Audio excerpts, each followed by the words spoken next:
É realmente muito importante para a gente poder compartilhar essas histórias. Para quem está chegando agora e não conhece a gente é uma plataforma de educação financeira que ensina economia a partir de músicas de rap. A gente trabalha com a missão de democratizar o acesso à economia. E aqui a gente tem uma pessoa que tem muito a dizer sobre o quanto a educação financeira pode transformar a vida de um sujeito, né? Herbert, para a gente começar, eu queria que você contasse para o pessoal quem é você na fila do pão. Na fila, eu sou na verdade, um verdadeiro realizador, mais do que um sonhador. Né? O meu pai, ele tem muita culpa nisso, porque quando a gente tinha alguma dúvida, ele mandava buscar no dicionário. Pai, o que significa isso? Ele vai ler no dicionário. E esse processo da leitura e o dicionário, eu descobri uma palavra que eu achava muito louca, e eu lembro disso hoje como se fosse um sonho, um déjà vu, que chama-se alternativa. É realmente tão importante, né? Porque eu gostei muito dessa palavra alternativa. Às vezes na quebrada a gente se vê num beco sem saída, né? No meu livro, eu escrevo que você que descobre onde é periferia e onde não é periferia pela quantidade de árvores. Olha que louco isso. Porque na periferia você não tem espaço. E aí você tem pouco terreno para ter árvore, planta e assim segue. Consequentemente, você tem que buscar uma alternativa que é brincar na rua. Como a gente não consegue tangibilizar o apartheid, processos de dinâmica econômica, de alguma maneira, e aí eu não vou usar por mal ou por bem, ou por comodismo de um sistema, esta pessoa, o tempo inteiro vendo a mesma coisa, as mesmas pessoas, os mesmos sofrimentos, as mesmas dores, ela perde o senso de alternar o que ela vai fazer. E no mercado financeiro, alternar nos investimentos. Nas relações, alternar as pessoas que você conhece. Eu quero conhecer pessoas diferentes. Agora, quando você tem sempre o mesmo fluxo, a mesma imagem, dá a sensação de que você é bitolado. E aí você não percebe as coisas diferentes. E aí é a falta da alternativa. Eu chegar... Porque eu cresci com uma ideia de que eu tinha vergonha dentro do ônibus quando eu errava o ponto. Isso é uma trava psicológica bizarra, do tipo, tô com vergonha porque viram que eu errei o ponto de ônibus. A gente cresce com esse processo dentro das escolas públicas de opressão, do tipo, cuidado, hein? Se você fizer isso... Então, esse julgo do pesar, quando você chega numa reunião, você está sempre aqui, né? Todo miudinho, todo encolhidinho, pedindo licença, e não pode. Tem que estufar o peito e treinar essa estufa do ombro erguido, porque quando a pessoa te cumprimenta, você tá aqui. Que é a malandragem que a gente usa na periferia para conquistar o gatinho no baile. E aí, o que eu fiz com o primeiro dinheiro? Eu comecei a entender a importância da arte. E qual que é a importância da arte? Reflexo de entendimento. E aí eu vou responder para você o que eu fiz com o meu primeiro dinheiro que sobrou. Porque quando eu comecei a fazer dinheiro, eu tinha que pensar na minha família. Depois da minha família também, o mundo melhorou, todo mundo seguindo o baile, eu comecei a pensar em mim. Quando eu comecei a pensar em mim, que seria essa pergunta, eu estou falando de praticamente 16 anos de carreira e muito trabalho, você fala, agora chegou a minha vez de comprar o Danone. Aí eu comprei essa tela. Olha só! Eu fiz essa narrativa para explicar que essa tela, quando a gente encontrou o artista e foi comprar essa tela, ela foi inspirada numa música do Criolo, Não é Preciso Morrer para Ver Deus, e é um garoto de periferia empinando um pipa. Aí tem ali os brinquedos, a bolinha de gude, aí tem até um Batmanzinho ali, um Fusca, e você tem várias brincadeiras de rua. E eu falei, eu posso morar no palácio, mas essa lembrança eu vou ter que ter pro resto da minha vida. Você consegue se entender no lugar que você tá, se você entender quem você é. E aí eu posso sentar com um sheik árabe, ou com um traficante na quebrada, que tem até mais dinheiro do que o sheik, se duvidar.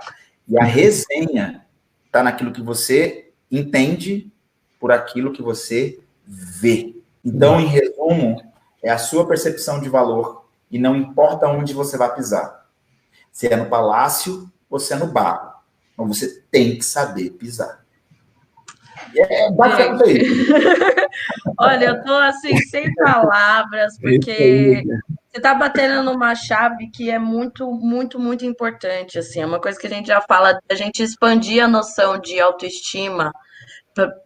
Autoestima não é só sobre estética, não é só sobre o que eu acho do meu cabelo, É sobre eu saber da minha história, quem eu sou no mundo e qual é a minha missão, né? Quando o Racionais fala, eu tenho uma missão e não vou parar, isso é autoestima. É você É isso. saber por que que você veio e que você tem uma história e você respeitar essa história, né? Porque É isso. para a gente querer que o mundo respeite a nossa história, a gente tem que fazer isso também. A gente tem que honrar de onde a gente veio, a gente tem que honrar a nossa trajetória. E é muito legal ver como você está elaborando e fazendo isso. Assim, acho que é muito importante para as pessoas entenderem que eu acho que é um medo que a gente tem da ascensão financeira de perder as raízes. Aí você fala assim, cara, mas nessa hora, esse cara também não vai se defender falando que ele tem um diploma, e aí o cara que vai contratar ele, aí a única maneira da gente quebrar isso é a seguinte: o judeu vai contratar o judeu. Esquece. O rico vai contratar o rico. O filho de rico vai contratar o filho do outro rico que foi para o mesmo Clube Pinheiros. Aí você fala, e como é que a gente vai fazer? Como cooperativa do Sesc? Não vai rolar. Eu falo no meu livro que pobre de mão dada é ONG. Esquece. Como que você quebra essa barreira? Como que eu quebrei essa barreira? Criando um valor de um produto próprio. Dinheiro. Aí, como diria Racionais, dinheiro é puta e abre as portas. Eu quero dizer com isso. Quando eu juntar dinheiro para montar um negócio, tenha ciência que eu tenho inteligência e valor monetário para competir. Eu não tenho dinheiro. Chega no gerente, chega no BNDES, chega em qualquer lugar e fala, eu preciso de um investimento com a taxa boa para você ter fluxo de caixa. Porque sem esse dinheiro, que seria sem a gasolina, não adianta. Porque eu tenho Fusca e o cara tem uma Ferrari.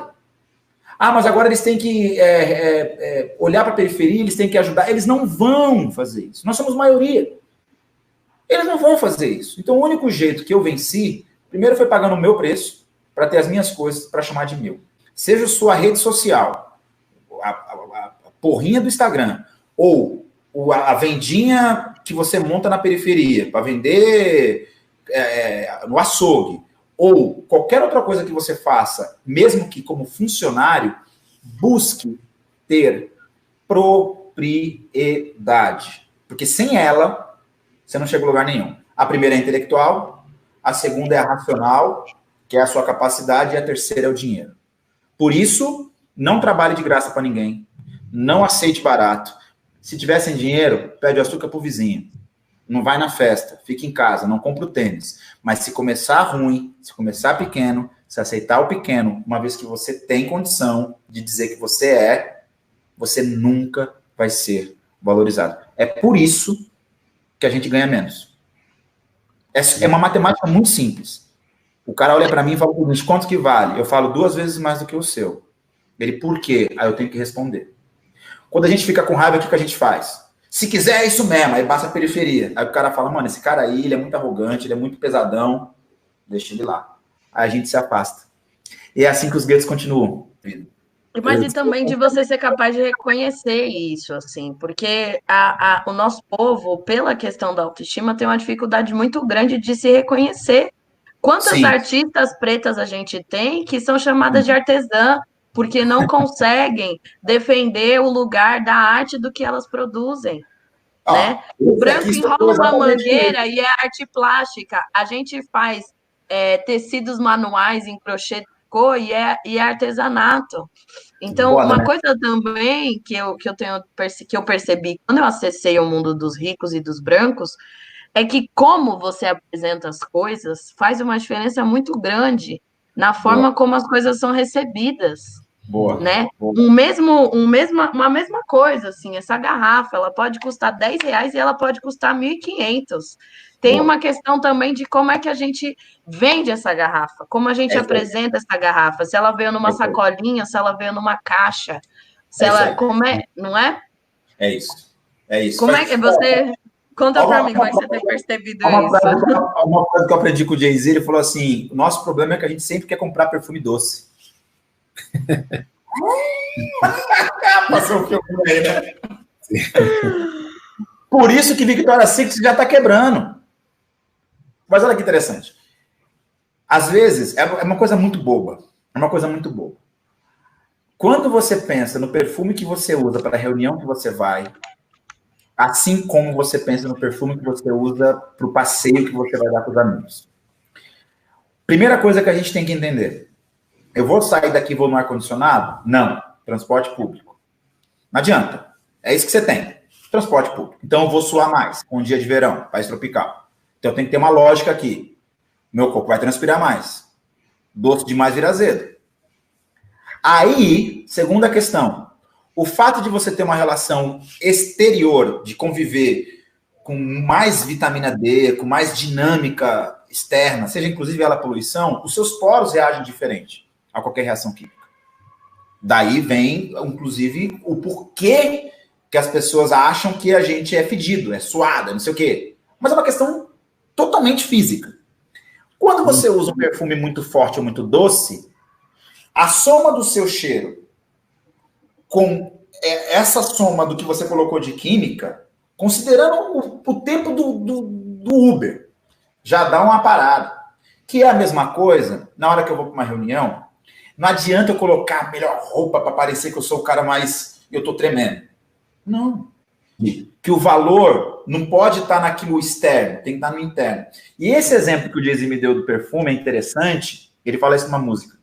Porque às vezes a gente se preocupa demais antes de começar, a gente tem medo de perguntar, cara.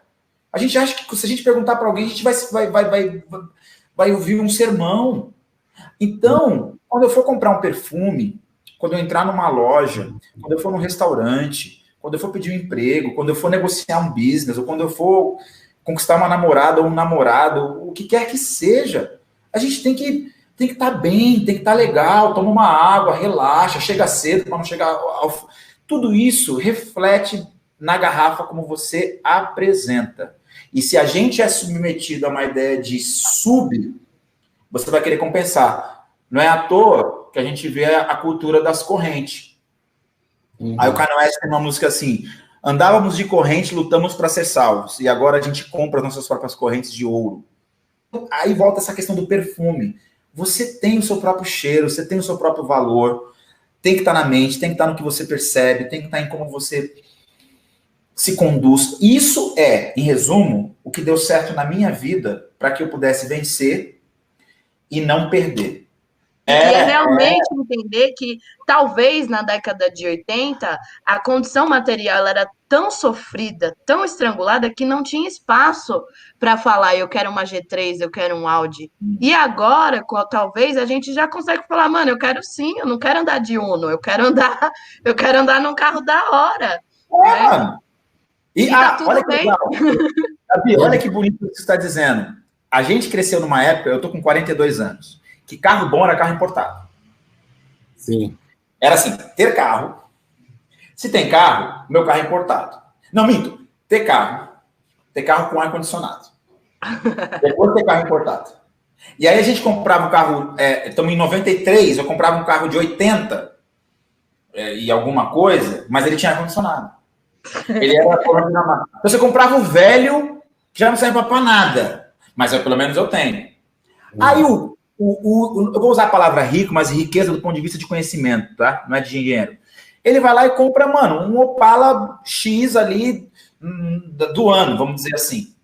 Aí o meu quebra mais, o dele quebra menos. Na hora que ele for trocar, o dele vale mais ou vale menos. Aonde que eu consigo vencer? Comprando o carro velho dele. Sim. Por isso que a gente não vai pra frente. A gente é tipo cobrador, pega no dinheiro todo dia, mas o dinheiro não é meu. Passando, agora é cartãozinho, né? Mas é isso. Imagina você ser o cobrador a vida inteira, posição de cobrador. Não, eu quero ser motorista. Ou o dono da empresa de ônibus. Me uma coisa, o que você, aí, na sua trajetória, né? Então, que começou lá atrás e tal, e até chegar onde você está hoje, os negócios internacionais aí, como é que você diria para os jovens em relação aos sonhos, né? Você um dia sonhou em fazer negócio em dólar, então hoje receber em dólar, né? Só no câmbio aí já tem o benefício todo.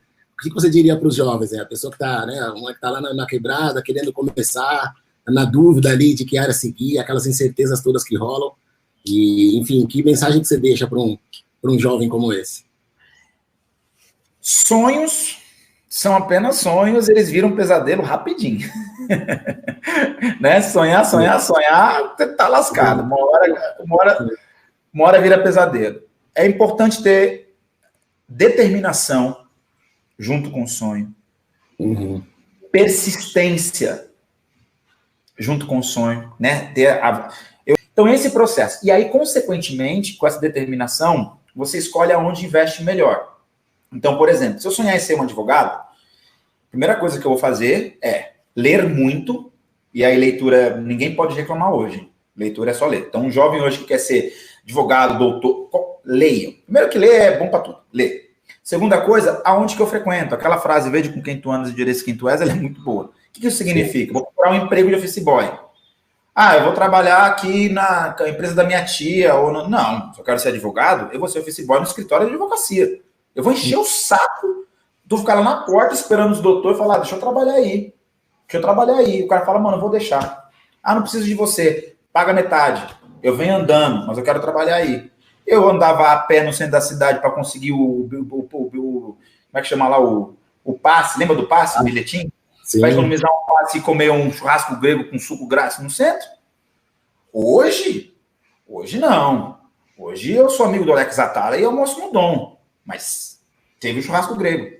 De lá para cá, determinação. E assim segue. Isso para qualquer lógica. Então, qualquer jovem que for sonhador, seja determinado, tenha persistência. Acima de tudo, tenha persistência. Porque se você não mantiver essa consistência e persistência, por entender, ou você cansa, ou você relaxa, e aí... e o mais importante, Rodrigo, tudo não é para todo mundo. Sim. Entendeu? Nem todo mundo vai conseguir estruturar um no front, porque eu quero... Não. Não é fácil ser Kim Kardashian, não é fácil ser... É só o rei sabe o preço da sua coisa. Então, assim, tem que tomar cuidado com esses sonhos, que às vezes você sonha uma parada e fala assim, mano, só frustração, velho. Então, assim, organiza, pensa, calcula, escolhe, percebe e ataca. E isso a periferia faz a vida inteira, né, gente? Vamos combinar. Eu nunca fui o cara mais bonito da escola. Eu usava lá hashtag gente fina. Porra, a gente sempre foi malandro. É usar essa malandragem. Culturas diferentes. O que eu tenho que entender? De economia, do que é riqueza, o que é pobreza. Entendeu? Não é só entender de samba, pagode, hip hop. Para todo mundo que tiver mercado, aqui, né? Para todo mundo que tiver aqui, gente, prestem atenção. Se a gente, no momento que a internet está disponível, não trocar o canal da live do Pichote, que são os meus amigos, Dodô, um irmão meu, tudo Zona Sul, para ouvir uma live do No Front, você não vai ouvir uma conversa boa como essa.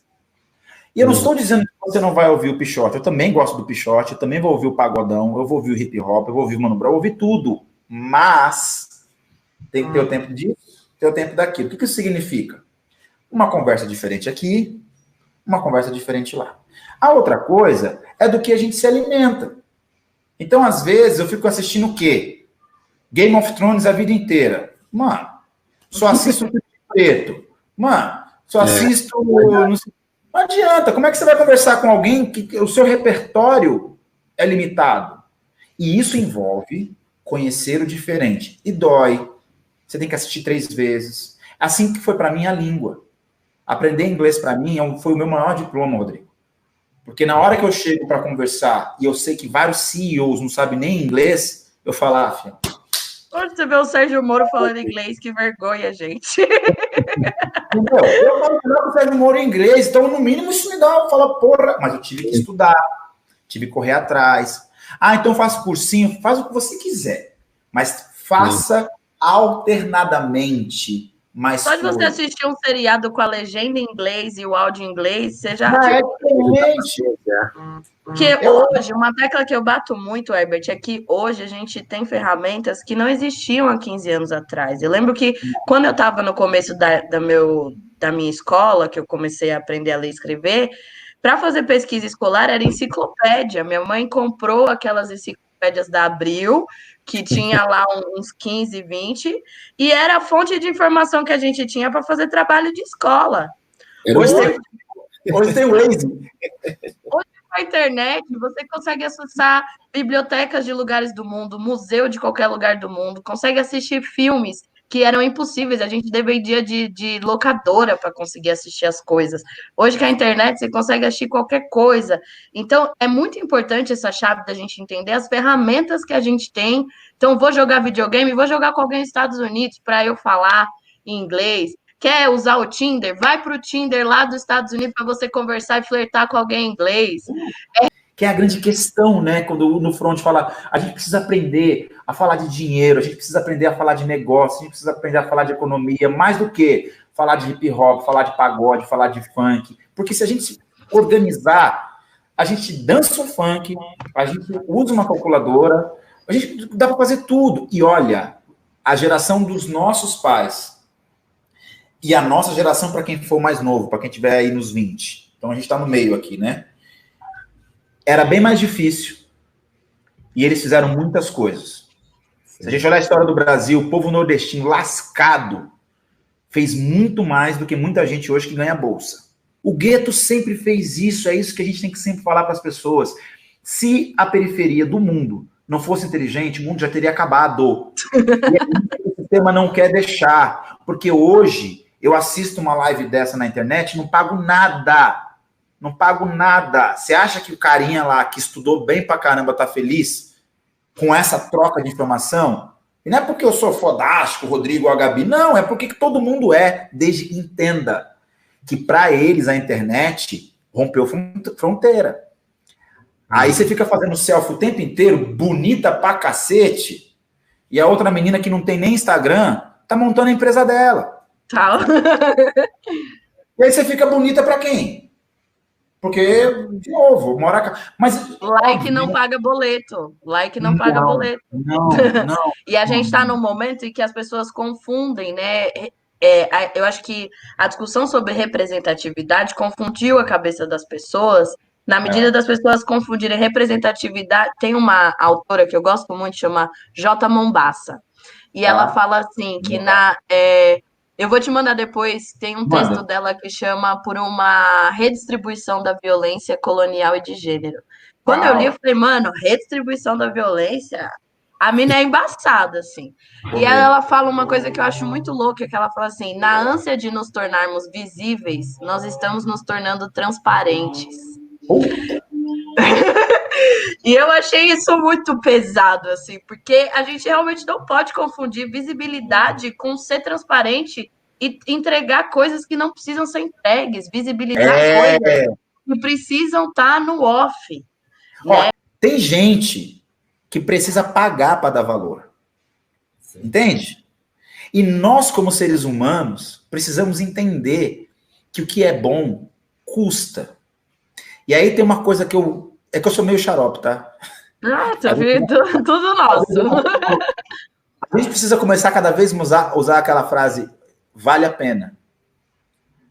Se a gente separar as duas, vale, valor, a pena, vai doer. Tem penalidade. Isso é viver. Uhum. Então tem que valer a pena? Tem. Por quê? Porque vai doer. Então não acha que vai ser tudo bonitinho, tranquilinho, não. Pelo contrário, o fácil, ele dá ruim. E para gerar valor, tem dor. Não tem jeito. Para uma mulher, sabe, para um pai, uma família educar um filho, uma mulher, gestação, educação, dói, gente. A gente tem que parar com a ideia, que isso também é uma coisa muito cultural brasileira. Aí já pega todas as classes sociais, raças. O brasileiro tem uma vontade de ficar só esperando. Porque se o brasileiro entender que a gente tem força o suficiente para criar o que é nosso, nós já teríamos no Brasil matéria-prima tecnológica, não ia precisar importar telefone.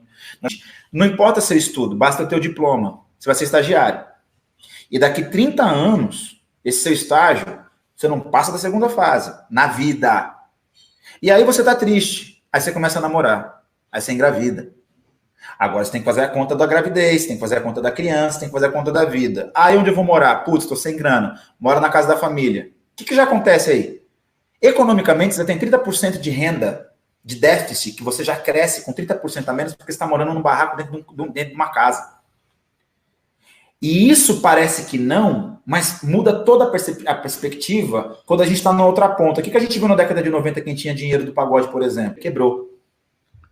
Por que todo mundo quebra? Por que o pobre da favela, quando ganha muito dinheiro, quebra? Na mão de favelada é moguela. Porque a gente não aprende a lidar com o dinheiro. Porque falaram que dinheiro não pode. Sim. Porém, o nosso erro, às vezes, é eu em calcular a camisinha. Mas eu preciso ter prazer, cara. Não aguentei, minha vida toda fodida. Eu tava ali, fui pro baile, quando eu fui ver, e tem uma molecada aí transando direto aí nos bailes funk, tirando onda. Eu não sou contra isso, não. Pelo contrário. Vamos ser felizes. Mas qual é a única coisa que sempre teve nas periferias, historicamente, no mundo? Prazer sexual e prazer musical. Será que a gente vai para 2022 só com isso de novo? Porque aí a maioria tem mais filho, aí é filho sem pai ou sem mãe, aí já fica meio capenguinha. Mas eu toco um pandeiro. Opa, no pagode eu sou o cara. No funk, então? E aí, 3 anos depois, esse cara tá quebrado. Qual é a referência que a gente tem ao longo do tempo? Sim. Você viu lá a live dos meninos. Para bloquear isso acontece nos Estados Unidos também, tá? Uhum. Isso acontece lá também. Para bloquear isso, tem a ver com a gente começar a fazer mais continha. Sabe aquela continha da primeira série? 1 mais 1, 3, a tabuadinha. Mano, vamos fazer continha, gente. Na hora que você for transar, na hora que você for passear, na hora que você for fazer a selfie, na hora que você for estudar, na hora que você for comprar, sabe? Preciso comprar um laptop. Beleza. Vou comprar qual? Vou comprar um que eu preciso. Mas esse aqui é baratinho, porque agora eu tô sem dinheiro. Então não compra. Porque ele vai quebrar. É financiar Criado Mundo na Casas Bahia em 18 vezes. Não. Não pode. Não pode. Não pode. Nós temos que entender que nós fomos colocados num processo de que um judeu criou Casas Bahia, porque nessa época no Brasil, o nordestino estava chegando e conseguindo comprar as coisas. Mas ele não tinha crédito. Aí a Casas Bahia financia. Aí as pessoas têm ali, eu monto a minha casa inteira, só que dura 3 meses. Porque pobre não muda de casa. Não compra móvel novo, ele fica mudando de lugar, né? A gente, vamos mudar a casa. Aí o sofá estava aqui e vai para lá. Só que ele estraga, porque a durabilidade é menor. Então ele compra 2 sofás em 5 anos, financiando quase 7 anos. Que o valor do financiamento dá 4 sofás. E um sofá valeria 1,5. Herbert, mas eu não tenho dinheiro, não tenho nome. E por aí vai. São essas lógicas que a gente precisa desmistificar. Então, qualquer pessoa que quiser estudar economia, na internet tem. Direito tributário, entender o que é razão de imposto, na internet tem. Não estou falando para ninguém virar expert, eu também não sou. Mas eu tenho que entender a taxa de juros que o banco coloca, a depreciação, para eu ter que pagar 3 anos a mais, e o dinheiro é só deles. É só fazer um Google. Quanto que os bancos lucram? E eles lucram com quem? Porque o rico não tem dinheiro no Itaú, no Bradesco, não. Não pega cheque especial, não tá pagando cartão de crédito. E aí eu tô falando de informação básica, que a gente consegue buscar. Em todos os sentidos. Você falou uma coisa anteriormente que eu também achei muito boa. E a gente tem que tomar esse cuidado agora. Por que você consegue hoje, Gabi, ser uma pessoa de muito respeito e credibilidade com o projeto de vocês do No Front, quando você e o Rodrigo chegam numa reunião, eles vão falar assim: vamos contratar o No Front porque é de negro, é assim, assim, assado, papapá, a gente vai te dar visibilidade. E aí... Aí você fala, então, mas custa tanto. Não, peraí.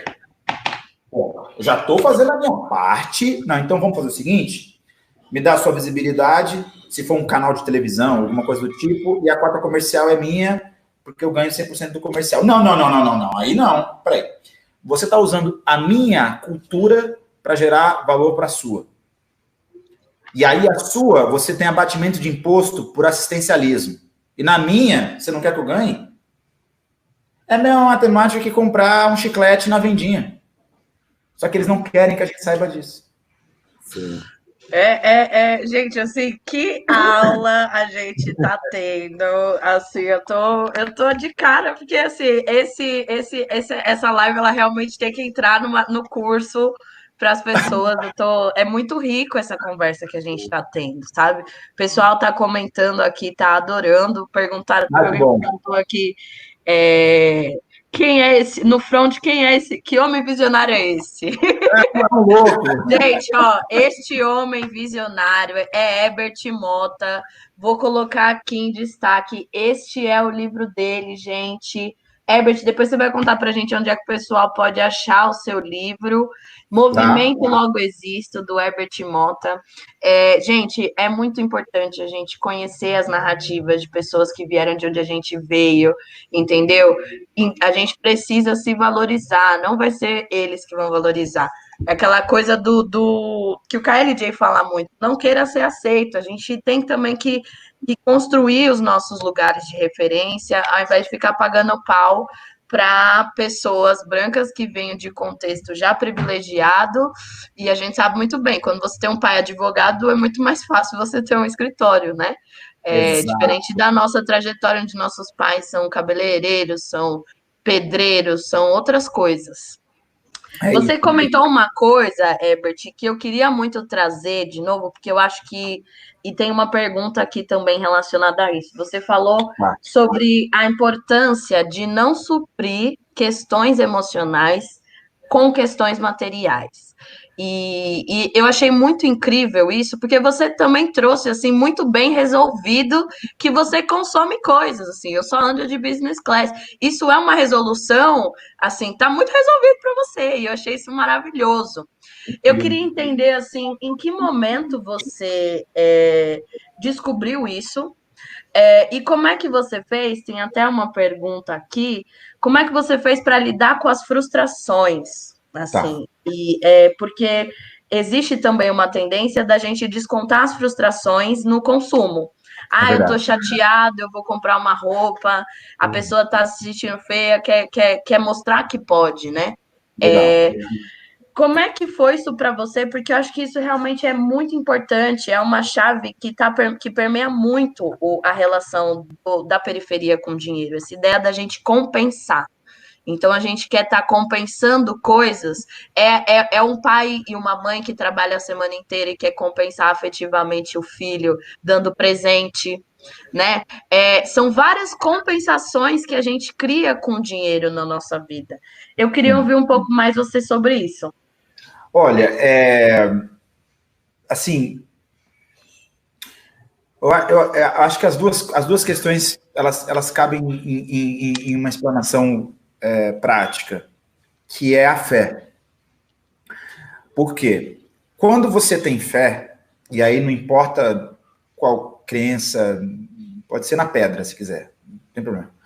Mas você sai do âmbito terreno, entende? E aí o material vira supérfluo. Mas isso é fé. Significa acreditar em algo que eu não tenho, que não é meu apropriadamente, mas que eu posso contar.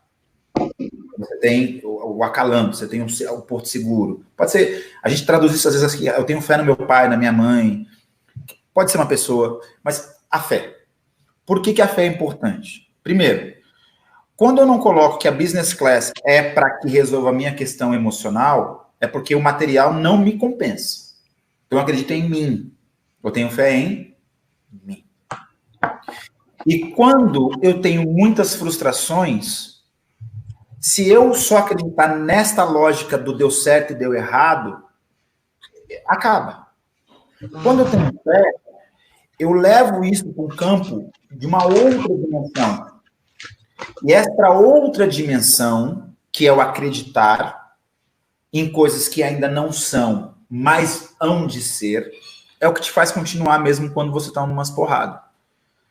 Por quê? Quando você é ambicioso, você vai tomar mais porrada. Passagem para mais longe custa mais caro. Então, se você não tiver fé da sua trajetória e em si mesmo, ou você vai querer ficar compensando com coisas que vão fugir da rota, ou você acha que acabou, que não deu. E por que a fé é importante? Em si, em algo que transcenda o natural. Porque você consegue ter um auxílio psicológico para achar o equilíbrio. Eu acredito muito em mim. Então, eu não preciso gastar muito com a minha fé na crença. Vamos nessa. Putz, eu estou muito fraco. Então, eu preciso ter a crença para me auxiliar. Sabe? E aí você equaliza isso. Então, com isso, eu lido com as frustrações. E com isso, eu traduzo que o meu valor em acreditar em si vale mais do que o computador que eu compro. Para chegar numa reunião e falar que eu sou o cara. E isso é importante também unindo esses dois campos da fé própria e da fé externa, transcendental, porque com isso você equaliza mentalmente que você não é supra-sumo, você tem algo maior, que eu diria que os jovens de hoje devem voltar a falar benção pai, benção mãe, essa relação do respeito a algo maior, acima de tudo, te coloca numa condição de atenção, de cuidado, de não achar que você é o cara, que é a pessoa. E ter a fé própria, e não que o que você faz, você é o cara, também te ajuda a não querer chegar com o crachá e falar que você é o fudidão da vez. Porque aí você usa de uma maneira mais sutil a sua capacidade intelectual, a sua capacidade de conversação, a sua capacidade de diálogo, a sua capacidade de paciência. E isso faz com que na trajetória da vida, né, a gente consiga lutar. Porque uma coisa é fato, gente, a vida é só porrada o tempo inteiro. Ah, eu tenho pouca porrada. Então acho que você tá ruim, hein? Tá sem porrada, não tá nem tendo que esquivar, não tá tendo que pá, tal. Então tá ruim. Não tá tendo porrada, não tá vivendo. É isso. Então acho que a fé seria a resposta para essas duas estruturas de coisas que não são materiais. Gente, assim, que aula é essa? Eu tô assim. É resenha, não. Não, a gente sabe muito bem o quanto que uma fração de conhecimento, uma frase, se a pessoa está assistindo essa live e ela entendeu que valor não é o que você tem, mas sim é você saber a sua história, saber quem você é, só isso já faz uma diferença gigantesca na vida e na forma como a gente se coloca no mundo, né? Tem aqui a Anice está comentando aqui que a gente ensina a entender, lidar e sair da Matrix. É sobre isso, né? Porque quando você entende como a Matrix funciona, como é que esse sistema opera e como que não existe o impossível, existe realmente barreiras que são colocadas pela sociedade, mas que a gente tem a capacidade de destruir e construir pontes, é realmente muito importante. Eu queria pedir para você falar do 1 mais 1 mais 3, que você aprendeu. A gente já passou por várias coisas, mas eu acho que é pergunta, quanto é 1 mais 1? Do 1 mais 1 é 3? Ah, deixa assim para eu ficar vendo vocês. Tá, não, tá bom. Quando eu fico só eu falando, eu quero trocar, assim, é mais legal. 1 mais 1 é 3 é uma lógica... Aliás, é uma lógica econômica. E, de novo, não lembro onde que me veio essa brisa, talvez de alguma coisa que eu li na vida, e eu cheguei a essa conclusão, tanto que quando eu falei isso, teve um cara que falou, não, 1 mais 1 são 3. Eu falei, não, 1 mais 1 é 3. Eu fiquei com essa... Então, foi uma coisa muito... Sei lá, que saiu aqui. Eu acho que quando eu tiver meus 90 anos, eu quero... Quando eu tiver com 90 anos, eu quero ser tipo um Alexandre Solzhenitsyn, assim, sabe? Que, pra mim, é um dos filósofos, assim, mais fodidos que eu já... li, que eu adoro muito, né? Gulag de Arquipélago é um livro. E antes, quando terminar, eu quero indicar 3 livros aqui, tá? Quando terminar. Quando você terminando, eu quero para a galera buscar umas leituras que me ajudaram e vai ajudar todo mundo. Mas, enfim, 1 mais 1 é 3 significa o seguinte. Eu tenho uma força, eu sou uma pessoa, você é a segunda pessoa, você tem a sua força. Quando a gente se encontra, se a gente não gerar do nosso encontro o que transcende o que eu e você representa, essa regra do criar alguma coisa, seja, nós estamos aqui, eu de um lado, no front do outro, criando o terceiro. O que é esse terceiro? É a mensagem, é o objetivo, é a intenção. Uhum. No mundo corporativo, o 3 é o que eles chamam de lucro, que é o resultado. Porque aí você tem o consumidor e a matéria-prima. O encontro desses tem que dar o lucro, que é o resultado, que é o 3. Então, 1 mais 1 é 3 significa que um casal, né, não é literalmente falando, mas são 2 pessoas que geram uma terceira. Entende o que eu estou querendo dizer? E isso é importante, porque aí a gente evita conflito. Eu ganho, você ganha, eu ganho, você ganha. Aí o embate some. Não. Só faz sentido a gente ter essa troca se a gente construir alguma coisa. Porque Porque senão é você falando para mim, eu falando para você. É live de 3 pessoas. Vamos ficar falando aqui, e você. Eu vi isso outro dia, que eu não tenho rede social, não fico acompanhando muito, mas um amigo meu falou assim, cara, tá rolando umas lives de amigo que ficam conversando 3 horas, só os dois ali, para 3 pessoas que estão do lado de você. Fala assim, mano, cadê o telefone? E aí, cara, como é que você tá? Não tô podendo sair de casa, tem até o FaceTime, qualquer coisa a pessoa pode usar para fazer isso. Ela não faz, porque ela quer se expor. E por que ela quer se expor? Porque ela quer falar. Mas se não tiver um sentido, 2 pessoas falando o tempo inteiro, não é nada. Gasta energia, gasta tempo e se expõe. E não adianta eu colocar a biblioteca no fundo da tela para parecer que é intelectual, que não adianta nada. Então, assim, o mais é quando a nossa troca constrói alguma coisa de valor, né? Constrói algo. Por isso que eu acho que é o segundo capítulo do livro que fala 1 mais 1 é 3. Acho que é o segundo capítulo. Maravilhoso. Sim, Herbert, tem muita gente perguntando como é que eles podem te achar. Você não tem redes sociais, como é que é isso? Não tenho rede social. E o pessoal pode comprar seu livro aonde? Ajuda o pessoal também. Vou ajudar. Ó, a melhor maneira de encontrar o Herbert é dando um Google. Eu explico por quê. Se você colocar o meu nome no Google, você conhece mais do que eu faço e do que eu fiz na vida, porque tem algumas matérias, algumas coisas que saíram, inclusive vai estar esse bate-papo incrível também, tá? Isso quando de uma maneira genérica. Se você escrever Herbert Mota, livro, movimento, logo existo, vão ter vários links de Amazon, de Saraiva, de Cultura, da própria editora Matrix, que é a editora que decidiu. Foi muito bom o auxílio que eles me deram para lançar esse livro. Então, você encontra o livro facilmente para entrega, uns mais baratos, mais caros, mas enfim, tá lá, é 30 conto o livrinho, baratinho, vale a pena, deem até de presente. E, obviamente, que, do ponto de vista de plataforma, o único lugar que eu estou alocado é no LinkedIn, por enquanto. Porque daqui a pouco ele vira no Facebook. Agora, por que tudo isso, gente? Eu sei que tem muitas pessoas que acham estranho o fato de eu não ter rede social. Eu não gosto. E aí, não é se é bom ou se é ruim. Eu não gosto. Podia ser a pessoa que toma cerveja ou toma vinho. Leva seu vinho, eu levo minha cerveja. Cara, mas você é tão bacana, você é tão legal, poderia ser uma coisa incrível. O poderia, deixa para quando iria. Mas hoje, para mim, eu tenho muito a oferecer quando as pessoas, com o tempo, leem um livro como esse. Então, eu foco minha energia pública em compre esse livro, leia o livro, como diria Tim Maia, como diria Malcolm X, que para mim é um dos maiores ídolos da minha vida, Malcolm X.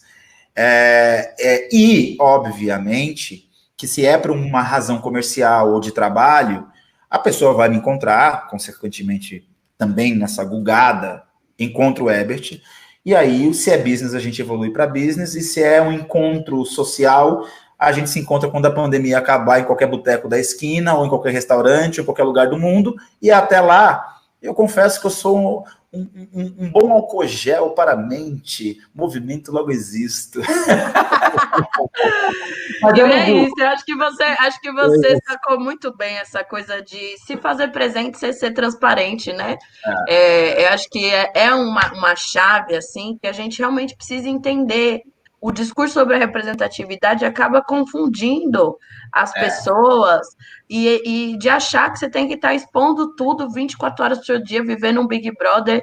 E não é assim. Você pode fazer negócio sem estar expondo sua vida pessoal, você pode vender o seu trabalho sem ter que se tornar transparente. Isso é muito importante. Acho que o Big Brother cria um pouco essa mística que a gente tem que estar 24 horas nas redes sociais, né? É muito importante, e é por isso que eu peço a palavra para falar isso, deixar essa pontuação. Existe estudos, e eu estou falando de bolinhas de 1.700 lavar cacetada, que a propaganda, que quando eu estou postando, eu estou me propagandando, né? Estou me colocando ali para propagar a minha mensagem, ela tem um efeito de manipulação. E aí, na história da humanidade, isto vem se evoluindo, e hoje é a rede social, que naquela época era os Coliseus de Roma, na época do Império Romano, para que as pessoas pudessem se encontrar sem trocar. Por isso que entra o entretenimento. Por isso que a fofoca faz sucesso.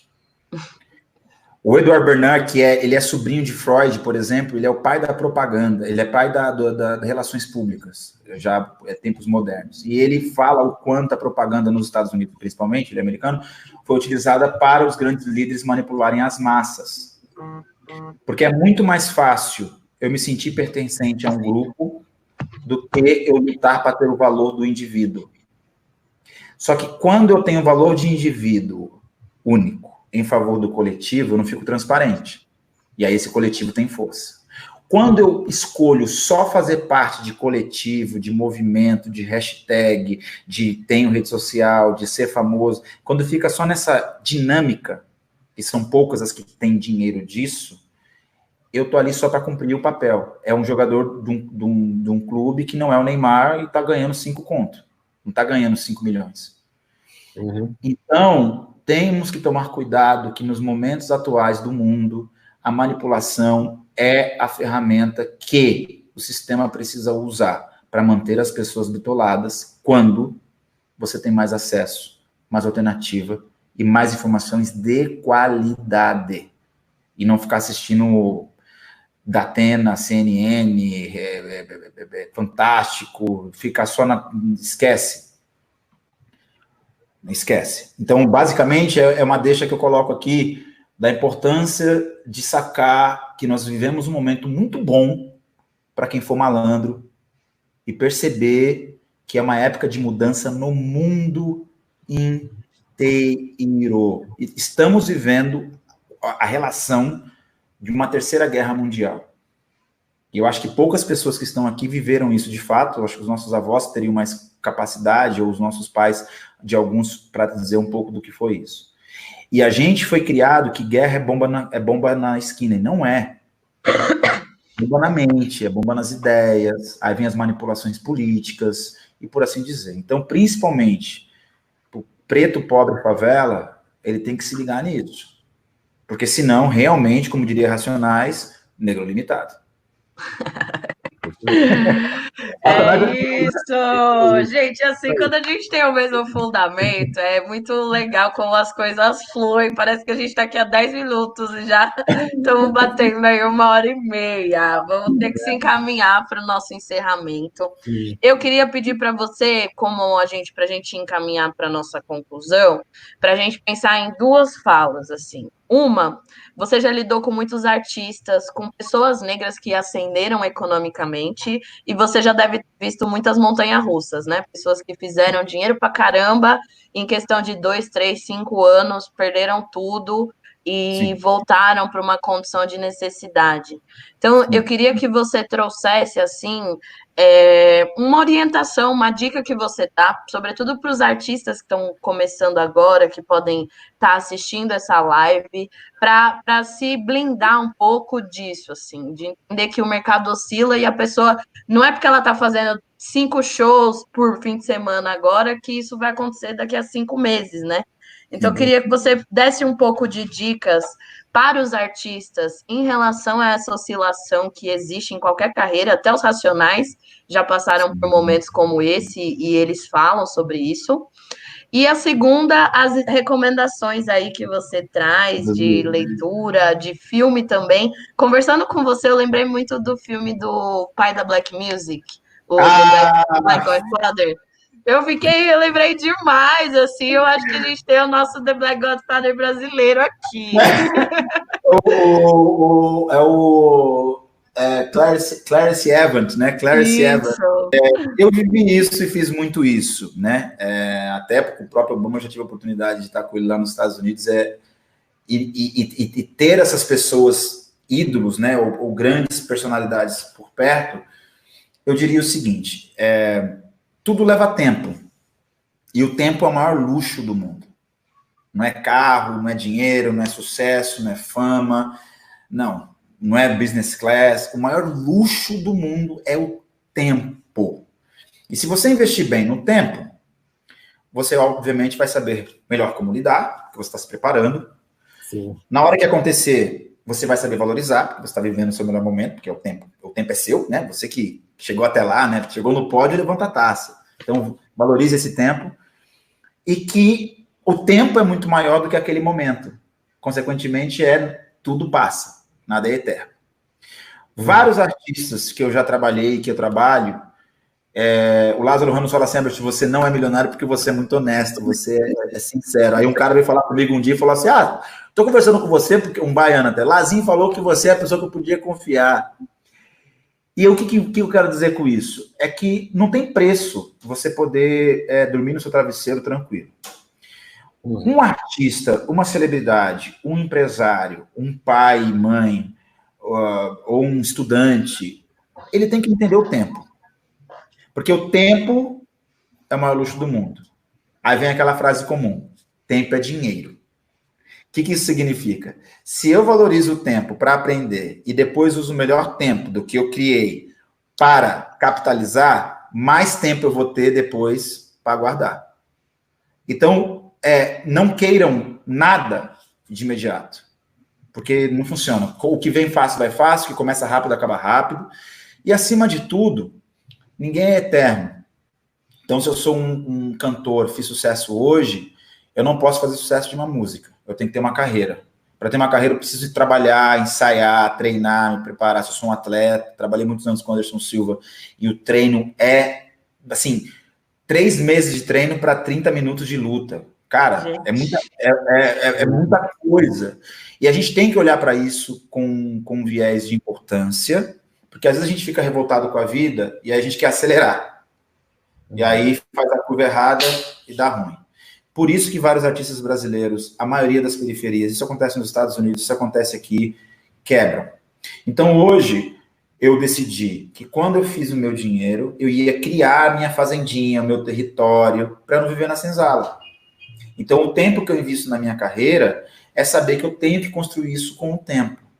O tempo que eu estudo, o tempo que eu executo, o tempo que eu analiso, o tempo que eu converso, o tempo que eu fico calado. Tempo. Valorizem o tempo, nada de imediato. Então, essa é a dica que eu dou para qualquer carreira, principalmente para carreiras de artistas. E projetos, desenvolvimento de projetos. E livros. E livros, eu indicaria um dos grandes. Quer dizer, eu indico 2 livros, tá, gente? Um é o Movimento Logo Existe, de um cara aí, um escritor. Esse escritor aí é casca grossíssima. Eu conheci ele outro dia, pedi um autógrafo para ele. Esse cara é casca. Pensa num cara pesadão. Eu fiz cara aí, ó. Aí, então, eu também. Eu também tenho até autografado, por favor. Não tem no Brasil, querida. Esse livro é bom porque, embora ele seja biográfico, ele foi posicionado como livro de negócios. Então, como a partir da nossa vida, o nosso próprio negócio é o que a gente faz da vida. Então, eu recomendo esse livro, sim. Dá a bugada que vocês vão achar. Mas um segundo livro, depois do primeiro, segundo, é de um grande escritor, que é o Michael Gladwell. Ele tem um livro que já está traduzido em português já há muitos anos, mas foi um livro que me ajudou muito, que chama-se Outliers. Agora eu não vou lembrar como ele está aqui em português. Se alguém estiver ouvindo aí, souber, Michael Gladwell, o livro é Outliers. De repente alguém vai escrever aí em algum lugar, do Michael Gladwell. Esse livro... Fora de série é a tradução. Fora de série, pronto, é isso aí. Michael Gladwell, Fora de Série. É um livro que eu recomendo muito, porque ele retrata muito a diferença de quem nasce no bairro A, bairro B, cidade A, cidade B, quem nasce 5 de janeiro para quem nasce em dezembro. Essas coisas alteram muito em muitas coisas. E ajuda a gente a ter uma ideia alternada de uma lógica comum que nos é educada. Então, eu indicaria Movimento Logo Existe, do Herbert Mota, que esse cara é muito bom, e Fora de Série, do Michael Gladwell, que também é um livro muito bacana. Sim. Herbert, eu não queria... já estouramos o tempo mesmo, só mais uma aqui, né? Eu queria deixar você falar um pouquinho para a gente, que é uma coisa que acho que pouquíssimos brasileiros, talvez pouquíssimas pessoas no mundo, tiveram a oportunidade de estar como convidado na posse do Barack Obama. Só isso.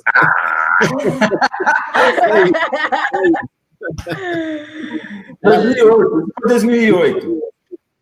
Isso foi 2008, mas aconteceu porque tem a ver com network, tem a ver com saber escolher as pessoas certas e estar perto de pessoas que possam te auxiliar. Veja com quem tu andas e direito quem tu és. Em 2004, eu produzi no Brasil um show de um artista americano chamado Kirk Franklin. E eu fiz 3 shows dele no Brasil em 2004. Tá. Quando foi 2005, me lasquei, perdi $2 milhões nesse projeto todo. Foi quando eu fui, inclusive, para os Estados Unidos. Tomei uma puta porrada com 27 anos de idade. Hoje eu tô com 42. Então, para quem tá com medo de perder, com 27 eu tava tomando uma porrada de $2 milhões. O dólar era 3. Fiquei com 0. Lascado. Mas feliz e seguindo na fé.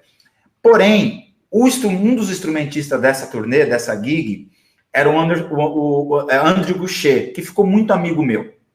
E a gente manteve relacionamento, se encontramos de outras vezes. Anos depois, ele estava tocando com a Chaka Khan. Inclusive, eu também articulei para a Chaka Khan vir fazer show no Brasil. Isso já é 2008, 2009, por ali, mais ou menos. E essa relação nossa continuou. Só que aí, como ele estava tocando com a Chaka Khan, ele sabia da minha história, aí tem o porquê de eu saber falar inglês, e isso resultou no porquê de eu conseguir estar onde eu estava. E ele foi tocar na posse com a Chaka Khan. Ele era um músico. Então eu entrei de assistente do músico que estava tocando com a Chaka Khan no jantar de posse do Barack Obama, lá em Washington, em 2008. Então é um processo de construção que, no final, são as boas relações que me levam para os lugares. E assim aconteceu com várias coisas. Por isso que eu deixo, então, já que essa foi a última pergunta, o seguinte: façam bons relacionamentos. Eu já fui 2 vezes para o aniversário do Michael Jordan, pessoas que eu cresci vendo e estive com eles. Tristemente, o falecimento esse ano do Kobe Bryant, uma das coisas que me pegou muito. Eu conto sobre ele no livro. É um cara que criou uma relação de respeito comigo. Jay-Z, Mano Brown. Na época, eu ia nos pagodes do Negritude Júnior, daqui a pouco eu sou assistente do Netinho de Paulo, e a gente está nos Estados Unidos conversando também com Barack Obama. Isso já, aliás, em 2006, eu estava com o Netinho no Capitol Hill, em Washington, numa reunião, e o Obama ainda era senador, e aí em 2008, eu estou ali, obviamente que eu estou um dos convidados, eu não estava lá na frente com o Denzel. Porém, assim como quando o Michael Jackson faleceu, eu estava nos Estados Unidos, um amigo meu trabalhou com o Michael Jackson, e aí eu adentrei na festa da BET, e fiz conexão com vários artistas, inclusive os que eu queria bater foto, não bati, porque eu não queria ficar pagando de paparazzi nessas reuniões. O Michael Jordan tirava, né? Porque você tem que saber quem você é, porque senão o cara fala assim, mano, eu com Jay-Z, imagina eu gravei com o Kanye West aqui no Brasil, você fala, cara, você tá com os caras. Mas não importa. O que importa é quem você é, não com quem você está. Isso para dividir com quem está ouvindo, que não importa se é o Barack Obama ou se é o agente cultural da ONG da Quebrada. O que importa é o que você faz quando você está lá. E foi assim que eu criei meus network, minhas relações comerciais, minhas relações pessoais, que transformou em relacionamento. O lançamento do meu livro, Seu Jorge, Mano Brown, eu estava com a constelação de celebridades renomadas no Brasil, que eu sei o valor que isso tem, por isso que eu agradeço sempre muito a esses amigos que eu tenho. Porém, acima de tudo, é uma relação que eles entendem também o meu valor. Então, no front significa, antes de valorizar alguém, se valorize, porque com seu valor você fica no front. E assim você não fica se vendendo à toa para ninguém. Essa é a grande mensagem da minha história de vida e é a grande mensagem que eu acho que o No Front pode deixar para a galera toda entender. Mais de economia e menos de pandemia. Herbert, gratidão enorme por compartilhar toda essa sabedoria. Perguntaram qual é o nome do artista desse quadro que você mencionou. Você sabe? Você lembra? É o Jerry Batista. É um artista brasileiro, Jerry Batista. Jerry Batista. Com 2 R's, Y Batista. Maravilha. A Galeria 7, mas é Jerry Batista. Ele deve ter... eu comprei isso aí em 2012, então faz um tempinho já. Ele estava terminando. Isso, deem uma pesquisada, bora fortalecer essa roda. É sobre isso, assim... Acho que você já sintetizou muito bem essa missão. Realmente, quando a gente consegue ver o papel do conhecimento, quanto que a gente, compartilhando coisas simples, a gente consegue fazer uma mudança muito grande na nossa comunidade. Eu agradeço demais pelo seu tempo, pela sua disposição de estar aqui. E eu tenho certeza que a gente vai fazer muito mais coisa junto. Aqui, ó, o nosso papo é tão pesado que o computador fica assim, então. Vocês são muito pesadão. Eu vou dar o play aqui e a gente vai embora com isso. Fechou. Um abraço, irmão. Tá bom, falou. vai pro grupo, irmão. Porra, vagabundo, vou te falar, tô chapando. Tá mundo bom de acabar. O que fazer? Conta a fortaleza tremeu e quase tudo ao seu redor se corrompeu. Valeu. É nóis, galera. Tamo junto.